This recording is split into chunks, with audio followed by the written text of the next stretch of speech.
வணக்கம். நான் உங்கள் ஜோதிடாசான் வஜ்ரம் அருள்ராம். அங்காரக பகவானை பற்றி இந்த பதிவுல நாம பார்க்க போறோம். அங்காரகனின் அற்புதங்கள். அங்காரகன்னா யாருங்க அப்படின்னு சொல்லி பார்த்தீங்கன்னா, செவ்வாய்க்கு மறுபெயர் தாங்க அங்காரகன். செவ்வாய்க்கு எத்தனையோ பெயர் இருக்கிறது. அதில் ஒரு பெயர் இந்த அங்காரகன். இந்த செவ்வாய் கிரகத்தை பற்றிய அனுகூலங்கள், இந்த செவ்வாய் கிரகம் கொடுக்கக்கூடிய பலன்கள், இந்த செவ்வாய் கிரகத்தின் மொத்தத்தில் மக்களுக்கு ஏற்படுத்தக்கூடிய அனுகூலங்கள், பலன்கள் அப்படின்னு சொல்லக்கூடிய நிலைப்பாட்டை எடுத்தோம்னா, மக்கள்கிட்ட அந்த அளவுக்கு செவ்வாய் பகவானை பற்றிய புரிதல் இல்லை.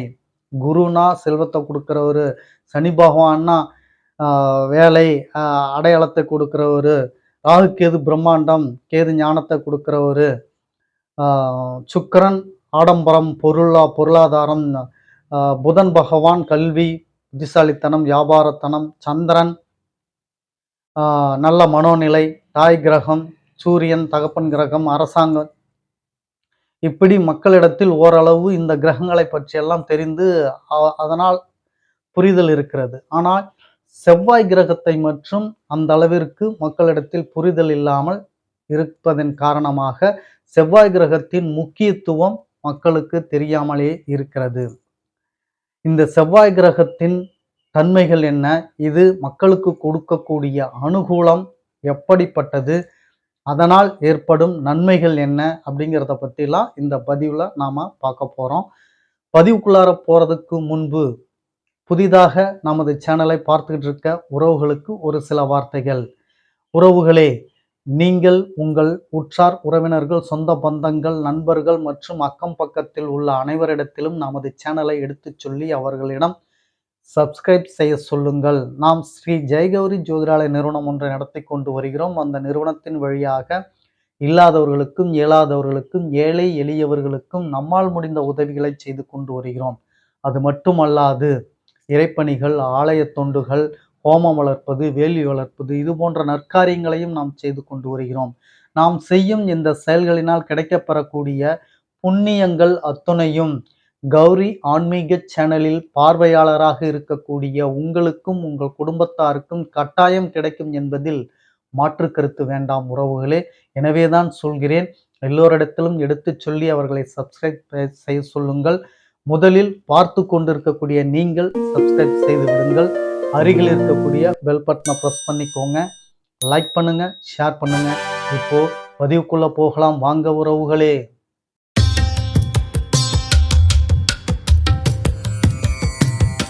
இந்த செவ்வாய் கிரகத்தை பத்தி முழுதாக பேசும் பொருளாக மக்களிடத்தில் இல்லை அப்படின்னு தான் நம்ம சொன்னோம். அதை பற்றிய விளக்கங்களையும் அதை பற்றின தன்மைகளையும் இந்த பதிவில் நாம் விலாவாரியாக பார்த்துடலாம். இந்த அங்காரகன் என்பவர், அதாவது செவ்வாய் பகவான்,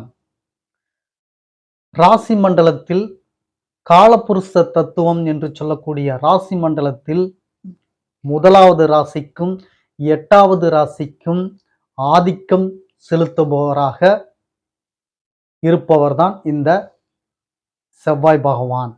முதல் ராசி, 8வது ராசி. முதல் ராசினா என்ன? நான், என்னால், என்னுடைய அப்படின்னு சொல்லி தன்னை பற்றி பேசும் ஒரு நிலைப்பாடு முதல்.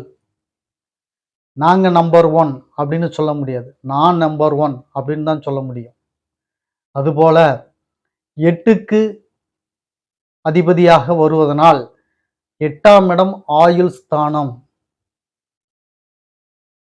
கண்டங்களை தருவது, வழக்கு, விபத்து, இப்படி ஏகப்பட்ட தன்மைகளை இந்த 8ஆம் பாவகம் வைத்திருந்தாலும் ஆயுள் அப்படின்ற ஒரு முக்கியமான நிகழ்வை இந்த 8ஆம் பாவகம் வைத்திருக்கிறது. நான், என்னால் முடியும், என்னால் செய்ய முடியும் அப்படின்ற அந்த கான்ஃபிடென்ட், தன்னம்பிக்கை, எங்கும் முந்தி செல்வது, அந்த வீரியம், தைரியம்,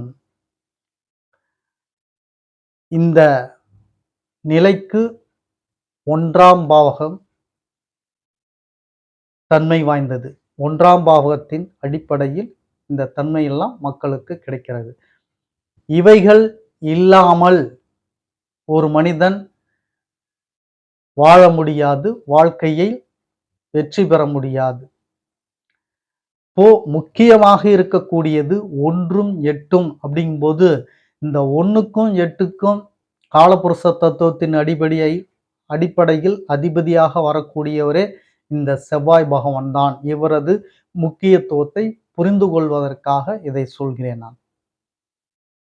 அப்போ இந்த செவ்வாய் பகவான் இதை மட்டும்தான் தருகிறாரா அப்படின்னு சொல்லி பார்த்தீங்கன்னா, இது மட்டும் இல்ல.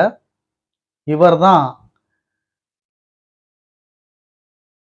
சகோதர நிலைப்பாட்டுக்கு இவர்தான் காரகரா இருக்கிறாரு.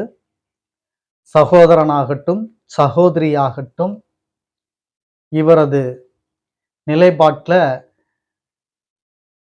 பற்றுதல் உள்ள சகோதர சகோதரியா இருக்கிறவங்களா, அல்லது பற்றுதல் இல்லாத சகோதர சகோதரியாக இருக்கிறாங்களா, மொத்தத்தில் இளையவரை அடையாளம் காட்டக்கூடியவர், கொடுக்கக்கூடியவர் இந்த செவ்வாய் பகவான்.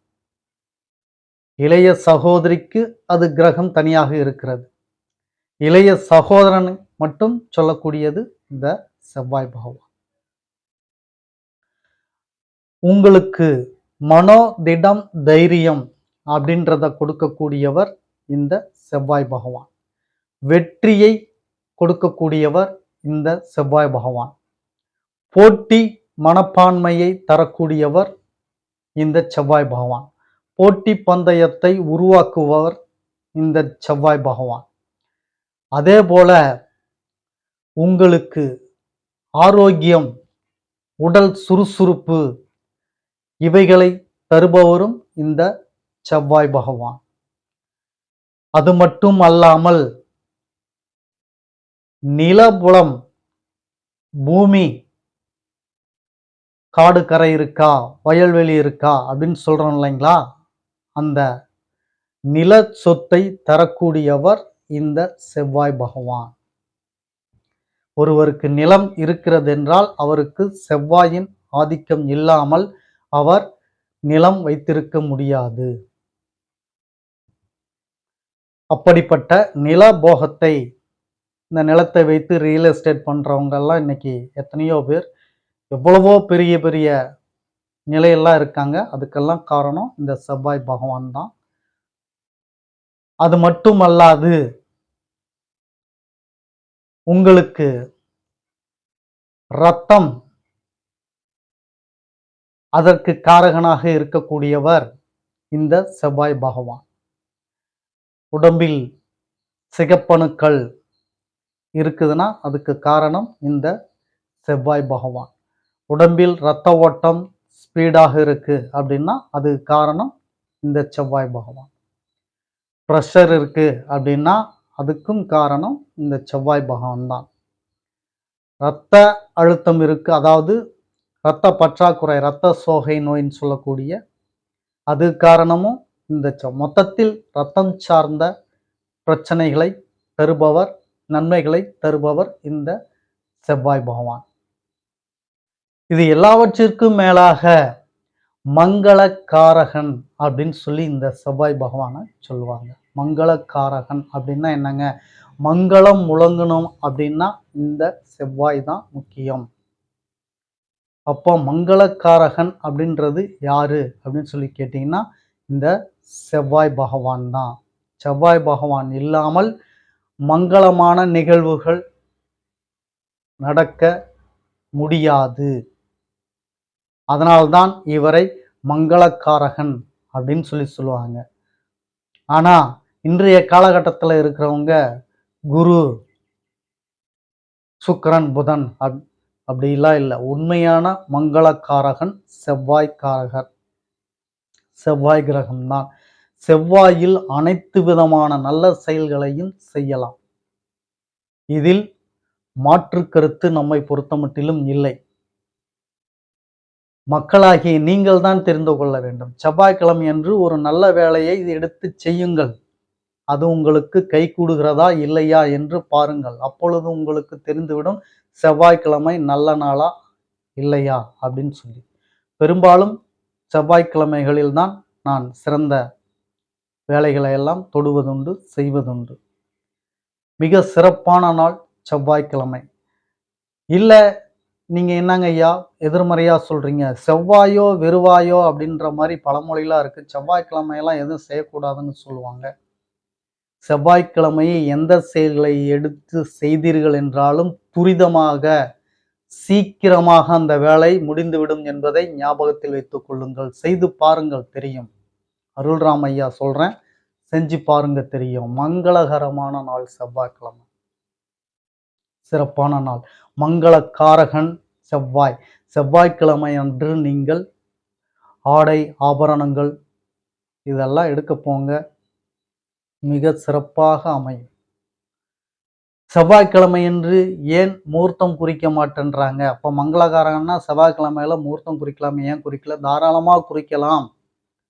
ஆனால் சம்பிரதாயம், பண்பு அப்படின்னு சொல்லி இந்த செவ்வாய்க்கிழமையை ஒதுக்கி வச்சிடுறாங்க. நாம ஜோதிடர்களாக இருக்கக்கூடிய சிலர் குறிச்சு கொடுத்தாலும் அவர்கள் வாடிக்கையாளர்கள் அவர்கள் அரை மனநிலையோடு இல்லைங்களே வேண்டாம், நீங்க என்னதான் சொன்னாலும் அதை மனசு ஏத்துக்க மாட்டானுங்களே, நீங்க மற்ற நாள்லயே குறிச்சு கொடுங்க அப்படின்ற மாதிரி மக்களை அந்த அளவிற்கு பழக்கப்படுத்தி வைத்து விட்டார்கள். செவ்வாய்க்கிழமை சிறப்பான நாள். அருள்ராமையா சொல்றேன். செவ்வாய்க்கிழமை நீங்க எந்த நல்லதையும் தாராளமாக செய்யலாம். மங்களக்காரகன் செவ்வாய். இந்த செவ்வாயை பற்றிய புரிதல் அதிகமாக மக்களிடத்தில் இல்லை. முருகன் அனுகிரகம் பெற்ற ஒரே ஒரு கிரகம் செவ்வாய். மற்ற கடவுள்களை பற்றி நாம் பேச தேவையில்லை. நம்மை பொறுத்தமட்டிலும் சிவன், முருகன் இந்த இரு தெய்வங்களும் இருப்பதற்குண்டான வரலாற்று சான்றுகள், சுவடுகள் இன்றளவிலும் கிடைத்து கொண்டுதான் இருக்கிறது. பார்த்து கொண்டுதான் இருக்கிறோம். அதனுடைய அடிப்படையில் இந்த கிரகங்கள் மிகவும் பலம் வாய்ந்த கிரகங்களாக இருக்கிறது. மற்ற கிரகங்கள் பலம் இந்த கிரகத்தை விட குறைவாகவே இருக்கலாம் அப்படின்றது என்னுடைய ஆய்வுக்கு உட்பட்டது. எனவே செவ்வாயின் அனுகிரகம் உங்களுக்கு எந்த அளவிற்கு இருக்கிறதோ அந்த அளவிற்கு வெற்றி உங்களை தேடி வரும். நிலபல யோகம் உங்களுக்கு உண்டு. ஆயுள் ஆரோக்கியம், சுறுசுறுப்பு தன்மை, அதிகாரம், வெற்றி, போட்டி பந்தயங்களில் சிறப்பு வெற்றி, தன்னம்பிக்கை, விடாமுயற்சி, இது போன்ற மனித வாழ்க்கைக்கும் முன்னேற்றத்துக்கும் ஏற்றத்திற்கும் எத்துணை குணங்கள் எல்லாம் முக்கியத்துவம் வாய்ந்ததோ அத்தனை குணங்கள் கொண்டவர்தான் இந்த செவ்வாய் பகவான். ஒரு மனிதர் காற்று அப்படின்னு சொல்லக்கூடிய தன்மையை கொண்டவரும் இந்த செவ்வாய் பகவான் தான். காற்று இல்லாமல் மனிதர் வாழ முடியாது. அதுபோல் காற்றுக்கு தத்துவம் வாய்ந்தவரும் இந்த செவ்வாய் பகவான்.